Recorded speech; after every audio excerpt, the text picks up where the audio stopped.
Hello mga ka-Antip, good evening po sa ating lahat. Welcome back again to our channel. Kumusta po kayo? Shout out to Uno Motorcycle Parts and Accessories sa Calatagan, Batangas at sa lahat po ng nandito ngayon. So ayan, hindi pa po ako tapos mag-unbox at mag-pricing. Ayan, pangalawang araw ko na at kagabi nag-overtime ako. Pero meron po ako isi-share sa inyo na pwede nyo ring pag-isipan kasi simula kaninang umaga nang nakapag-usap or nakakwentuhan ko yung hindi ko naman masasabing close friend ko, hindi ko rin masasabing friend ko talaga, hindi ko rin masasabing kakilala lang or hindi friend. Yung ano ba, parang alam niyo na mayroon din kayong nagka-encounter na kayo before, tapos nagkakwentuhan, pero hindi ko siya makiklaim na friend talaga.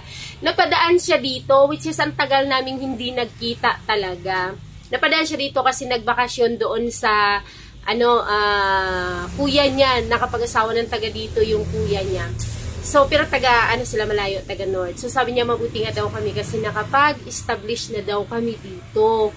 Naka-set up na daw, stable na nga yung aming negosyo. Siya din daw kasi nag-iisip din siyang magnegosyo doon sa lugar ng asawa ng asawa niya, which is doon nga far from the city talaga.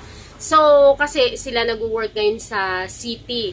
But the problem is kapag sa city po talaga, 'di ba, mag-start ka tapos maliit lang yung capital mo.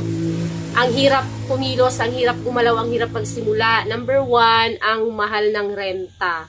Number 2, plus nagre-renta ka na nga ng space, nagre-renta ka pa ng bahay mo, ng boarding house mo. Tapos maliit lang yung capital mo. At hindi mo ma-afford yung pinaka-heart of the city talaga, 'di ba? So, yun yung ang hirap kumilos, ang hirap pagkulang ka sa pondo, ang hirap talaga gumalaw. So, yung sabi niya, gusto niya rin sana doon sa lugar ng asawa niya. Kaya lang, ang dami na daw mga nauna at malalaki. Ang hirap daw makipagkumpetensya at ang hirap talunin. Hindi ako nakaimik. Tapos, yung sabi ko na lang, ganun talaga. May lamok. Ganun talaga. Pero, ang sabi ko sa kanya, ang hirap naman nun kung papaumpisa pa lang tayo, tapos ang iniisip na kagad natin yung makipagkumpetensya at talunin yung mga nauna at yung mga nagninegosyo rin. Kasi hindi naman tayo para magnegosyo para makipagkumpetensya or normal ang competition, di ba? Normal ang kompetensya. Pero yung iisipin mo, magnenegosyo ka, pasimula ka pa lang, iniisip mo ng talunin yung mga nauna, yung mga pioneer, talunin at makikipagkumpetensya kang sadya sa kanila. Mahirap yun. Kumbaga, magnenegosyo ka because gusto mo magkaroon ng stable na hanap buhay. Gusto mo yung gagawin mo, gusto mong kumita ng extra, gusto mong kumita na maganda para sa pamilya mo. Yung ganun na mindset, hindi yung magnegosyo ka, nag-iisip ka na hindi ka na lang makapag-set up or makapag-put up ng negosyo dahil nasa isip mo na mahihirapan ka makipagkumpetensya at mahihirapan kang talunin. Diyos ko, kung tayo'y nag-i-start tapos may mga nauna, mahirap talaga. Ma-i-stress ka, mapipressure ka at madidepress kasi yung mga nauna, number 1, may mga regular customer na yan. Number 2, kumbaga, papunta ka pa lang sila, nakatayo na, baka nga pabalik na, diba? So, wag natin iisipin yun na kung gusto mo magsimula ng negosyo para makipagkumpetensya o para talunin yung iba. No. No. Kasi, magninegosyo ka dahil gusto mong kumita, stable na income, malaking kita. Aminin naman natin na pag nagninegosyo, diba? Is medyo mas malaki talagang kita kaysa sa daily basis na halimbawa nag-work ka sa office or sa 'di ba? Kumbaga baka mas malaki yung kita mo. Yun yung isipin natin at para sa pamilya. Wag niyo iisipin na magnenegosyo ka para talunin yung mga nauna. Naghahanap buhay din sila, nagninegosyo din sila, pero sana hindi yung mindset nila na kagaya ng mindset natin na may gano'n na magnenegosyo para talunin yung mga una at makipagkumpetensya. No, competition is normal. Normal talaga yan. Healthy competition, walang siraan, walang hulaan pababa. Pagandahan na lang ng customer service. Pagandahan ng customer service, price, products, availability. Usually talaga yan yung availability of the products is matter talaga, diba? Tapos yung presyo, tapos na customer service, kung paano tayo makiharap or paano tayo sa ating mga customers para maging loyal at balik-balikan nila tayo. So, yung sinabi ko sa kanya, sabi ko, ang hirap naman nun. Mahirap po talaga pag isipin mo makipagkompetensya, lalo na kung mga mayayaman na po yung mga nauna. Mahirap yun. Tapos kulang ka sa pondo. Ang hirap nun talaga, may stress kayo, yung sinabi ko sa kanya. Tapos sabi niya, oo nga, yun na nga din iniisip ko kasi ang yayaman na nila, tapos ako paumpisa pa lang.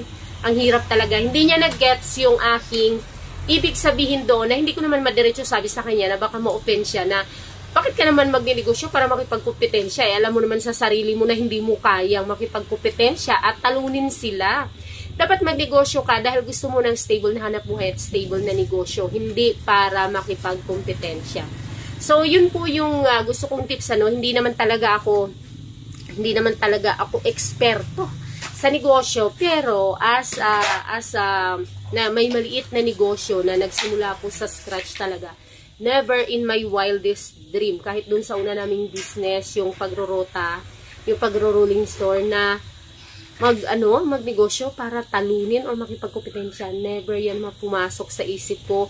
At even nung nandoon kami, yung first branch namin, yung store namin dun sa kabila, never naming sinimulan yun or never kaming nagsimula ng negosyo, nag-put up na negosyo para makipagkompetensya o talunin yung mga nauna. Naisip namin na magnegosyo habang maaga pa para maaga pang magkaroon ng stable na negosyo or na pagkakakitaan. Pero hindi yung para talunin yung mga nauna o makipagkompetensya ka doon sa mga naunang may negosyo na sa kahit na anong negosyo. Nung nag-expand kami dito, ganun pa rin yung mindset na magtayo tayo dito ng shop kasi syempre sentro dito, bayan dito, baka mas malaki ang chance dito kasi mas maraming population, mas maraming tao at mas in demand dito talaga kasi bayan nga. Pero never ko inisip na magnegosyo tayo doon para talunin natin lahat ng mga nauna doon, talunin natin yung mga nagninegosyo doon.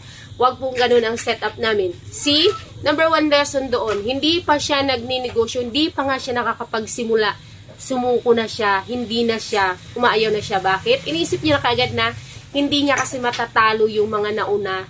Hindi kaya ng pondo niya financially yung mga nauna. So, hindi siya makakapag-start, di ba? So, talo na siya kagad. Hindi pa siya nakapagsimula, talo na. So, sino ngayon ang mawawalan? Yung mga nauna o ikaw? Ikaw, kasi start pa nga lang, hindi mo magawa. Kasi stress ka na kaagad, depressed ka na kaagad, iniisip mo na kaagad na hindi ko naman sila kayang talunin, hindi ko naman kayang makipagkompetensya sa kanila. Pag sinabi kasi makipagkompetensya, di ba, kailangan mong maging mauna, relax lang.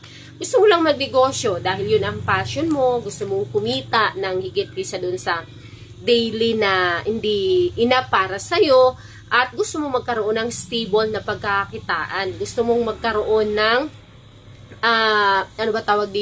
gusto mo maging financially free, stable, ganun. Yun lang po yung ating isipin. Huwag nating iisipin na makipagkompetensya tayo. Kasi umpisa pa lang, pag ganun ang mindset nyo, umpisa pa lang, hindi nyo na magawang umpisahan.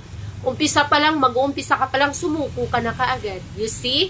So, ayun, sana mas naman yung aking, hindi ko masabing friend, hindi ko masabing hindi ko friend.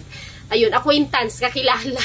Kasi, yun lang naman ang sinabi ko. Hindi ko naman diniretso kasi nga baka ma-offend naman siya at sabihin na ang yabang ko namang magsalita. Sabi ko lang, ang hirap niyan pag makipagkompetensya tayo, lalo kung hirap tayo sa pondo. Kailangan, yung para lang magnegosyo. Pero kung para talunin yung mga nauna, naku, mayayaman ng mga yun. Papunta pa lang tayo, pabalik na sila. Yun lang po at sana mapag-isipan natin yan. Thank you very much. Back to work ako at see you in my next video. Please don't forget to hit the like and subscribe sa mga napadaan dito na hindi pa nakapag-subscribe. Bye!